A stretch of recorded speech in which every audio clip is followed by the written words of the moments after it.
Hello. If you are new, welcome in. If you are returning, welcome back. We are traveling to 1983. Sally Ride will be the first woman in space. Korean airline flight 007 from New York to Seoul will be shot down by the Russians, killing all 269 passengers. I just now realized, as of the recording and uploading of this video, it's Martin Luther King Day. 1983 will be the year the U.S. Senate passed his federal holiday. In music, David Bowie's Let's Dance, The Police, Every Breath You Take, ZZ Top, Eliminator topped the charts. Culture Club, Duran Duran, Tears for Fear, and an unknown person named Madonna will rise to prominence. MTV will air Michael Jackson's Thriller for the first time. By the way, Thriller will remain on the Billboard charts for 37 weeks. In 1983, we lose Karen Carpenter at the age of 32. Mario Brothers was released, laying the groundwork for Super Mario Brothers. January 1st, 1983 marked the official switch to the TCP/IP protocol, the foundation of the modern internet. On television, Dallas is still the #1 rated show. You'll see the premiere of Fraggle Rock, Mama's Family, The A-Team, Star Search, Reading Rainbow, Webster, Alvin and the Chipmunks, and He-Man and the Masters of the Universe. MASH ended its 11-year run, a show about the Korean War that lasted longer than the actual Korean War. I will never be able to wrap my head around how they made that timeline work. Maybe a video for another day. It still holds the record of being the most watched series finale in television history. NBC will air Motown 25, Yesterday, Today, Forever. Motown artists such as The Temptations, Stevie Wonder, Marvin Gaye, Diana Ross will perform their greatest hits. The highlight of the show was the Jacksons reuniting to perform their hits, and then Michael Jackson will perform Billie Jean, introducing his now iconic moonwalk. This will be the premiere of the iconic miniseries V, and also the iconic and controversial TV movie The Day After, about the after effects of a nuclear war. I'll have an anecdote to tell about this movie later on in the countdown. We'll also see the launch of BET and the Disney Channel.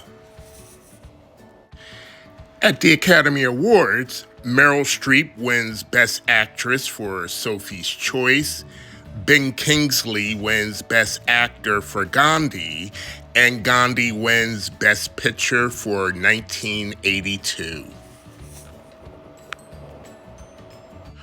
We are still going to the movies every weekend.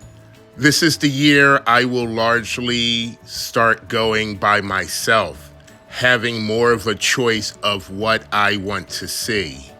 So here are my top 10 movies of 1983 that I wanted to see over and over.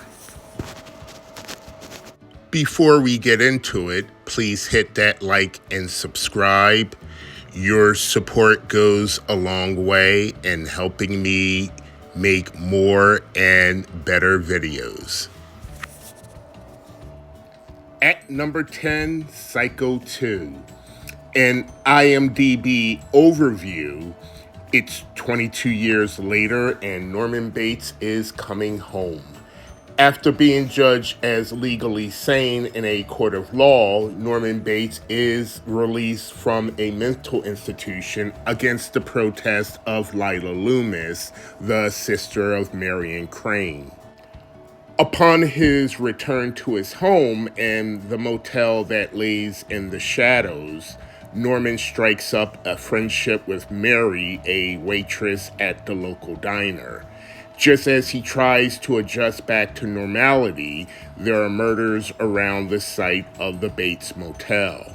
Has Mrs. Bates returned to pull Norman's strings again, or is the bloodbath someone else's handiwork? Released June 3rd, 1983, this was seen at the Capitol Theater. We saw this as a double feature along with Dr. Detroit. Dr. Detroit was the movie I wanted to see, so sitting through this the first time, it felt like watching paint dry. It won't be until the second time I saw it, along with Dr. Detroit, that I started to like it more. A lot of the plot and dialogue would have gone over my head at the time, especially not having seen the original Psycho. I absolutely love that they included the famous shower scene to open the movie. That's what drew me in and made me curious about the original Psycho. I will eventually see the original a few months, maybe a year later, and have watched it several more times over the years. So when watching Psycho 2 years later, the plot and dialogue made a lot more sense. I should also make the point that a movie musical score can and has determined my love for a movie.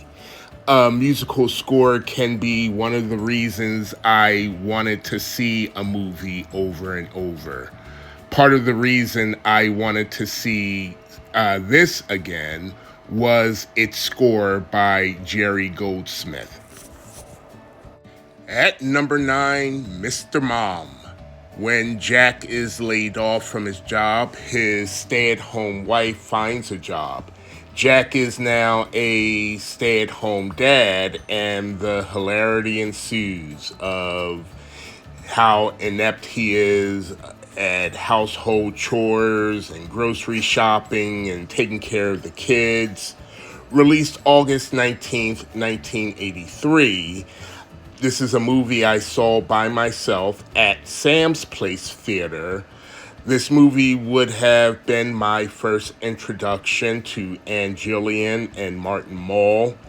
Rewatching this for this video, I did not know Christopher Lloyd was in this movie. This was a movie that I saw twice. At number 8, Private School. An IMDb overview, Christine, a student at an exclusive all-girls school, is in love with Jim, who attends an academy for boys nearby. Christine's arch-rival Jordan also has her eye on Jim, and she's willing to do whatever she can do to steal him away. Jim's uber slob buddy Bubba is going with Betsy. Bubba and his pals sneak into the girls' school dressed in drag in hope of reaching the promised land, better known as the women's shower. While Jim and Christine run away together for a weekend, though their escapade isn't as romantic as they had hoped.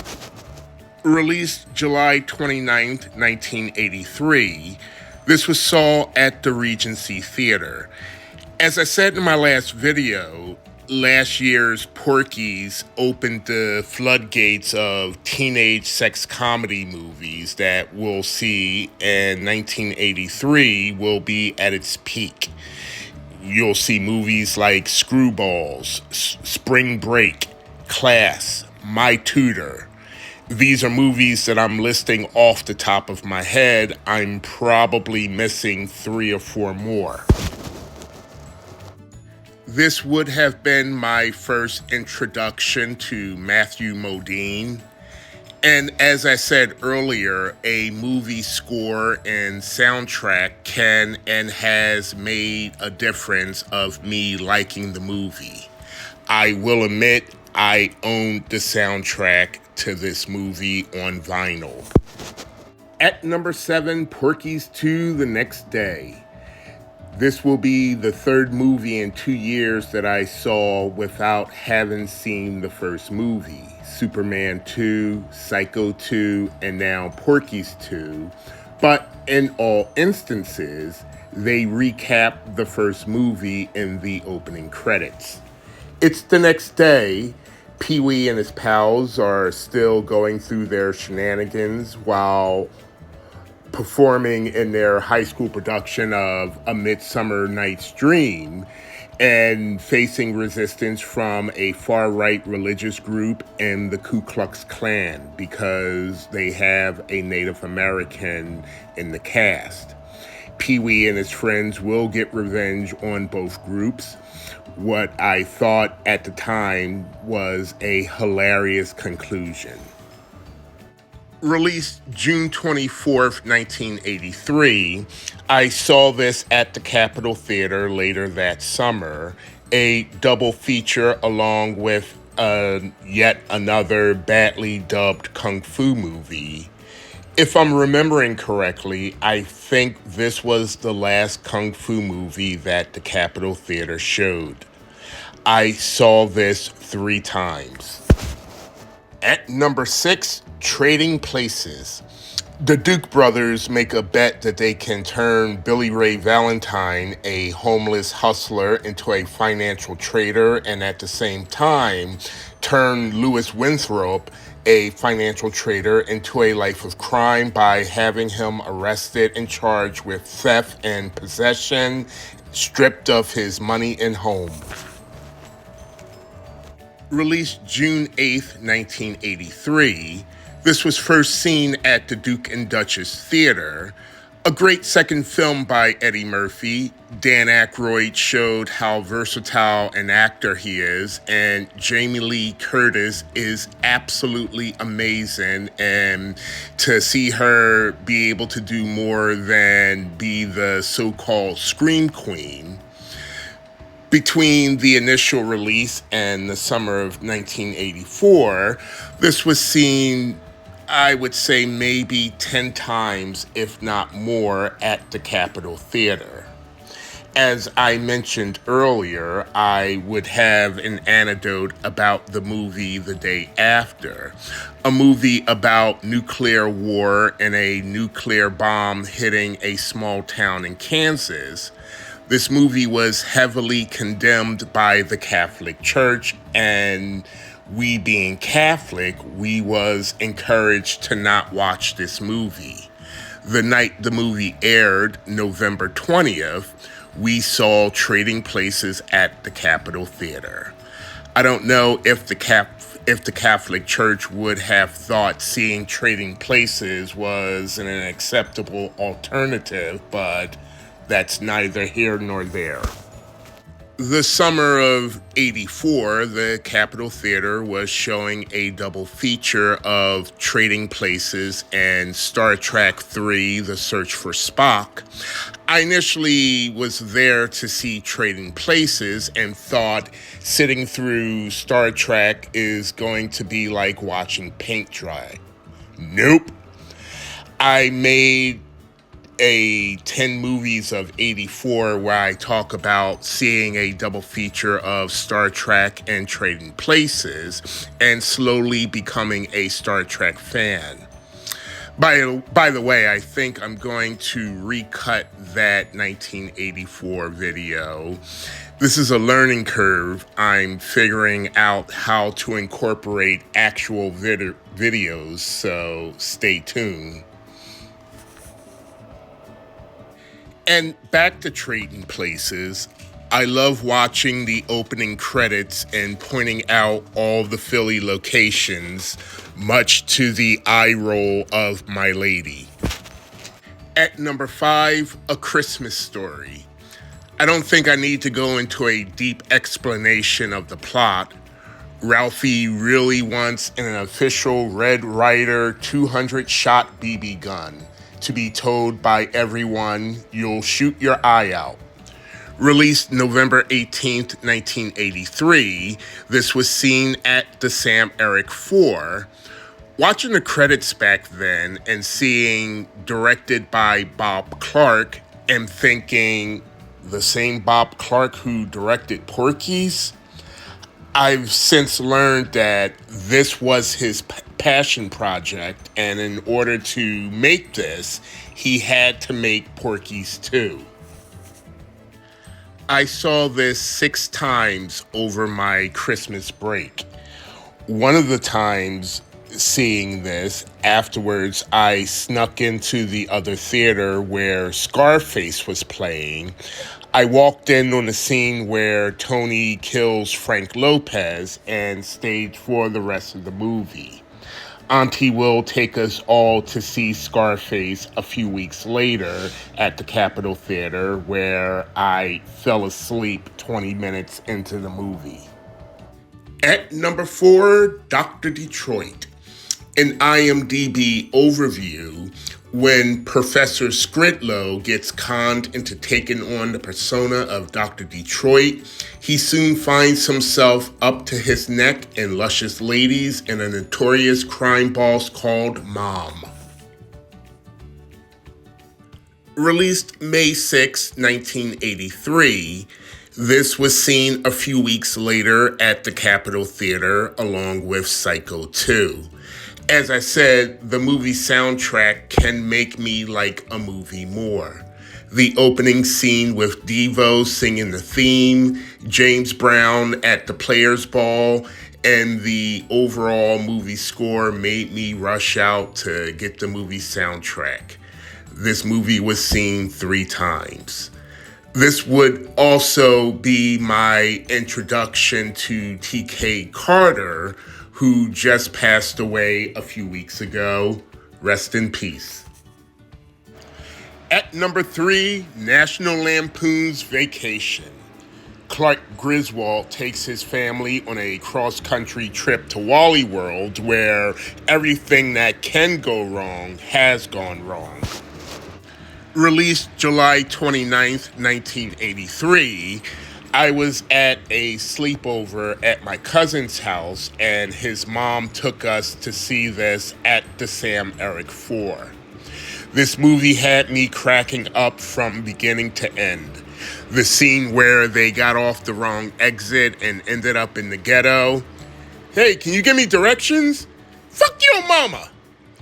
Watching that scene 40 years later, perpetuating stereotypes, I was watching behind the scenes on Vacation, and one of the producers admitting we could have not had that scene, and I don't think the movie would have been any less funny.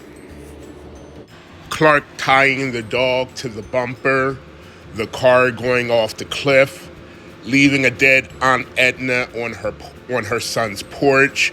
Clark loses it and goes on an F-bomb rant. Them making it to Wally World to find it closed. I saw this 3 times in the theater. At number 2, DC Cab. Albert Hockenberry travels to DC to visit his dead father's friend to help him in his struggling cab company and the goofy cab drivers. Released December 16th, 1983, I first saw this the Friday it opened at the Duke and Duchess Theater. I absolutely love this movie. It was hilarious. It had heart. You cared about each of those cab drivers. In the span of 17 months, Mr. T has gone from someone I genuinely feared to a superhero of sorts. I absolutely loved the soundtrack. Irene Cara singing The Dream at the end. I asked for this cash recording for Christmas.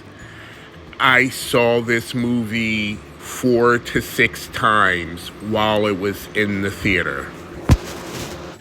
As I go to the movies, one of the things I enjoy seeing are the movie posters and watching the trailers. Here's a list of 17 posters and trailers I clearly remembered.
At number 1, Return of the Jedi, released May 25th, 1983, a long time ago in a galaxy far, far away.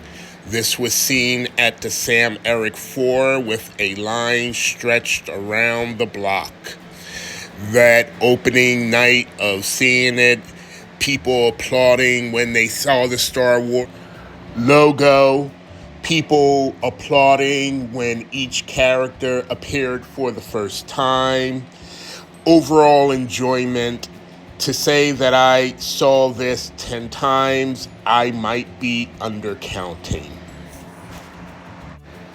And there you have it, my 10 movies of 1983. What a chore. A fun chore, but a chore nonetheless. What were your 10 movies of 1983? I'd love to hear about it. Please drop a comment. Until next time.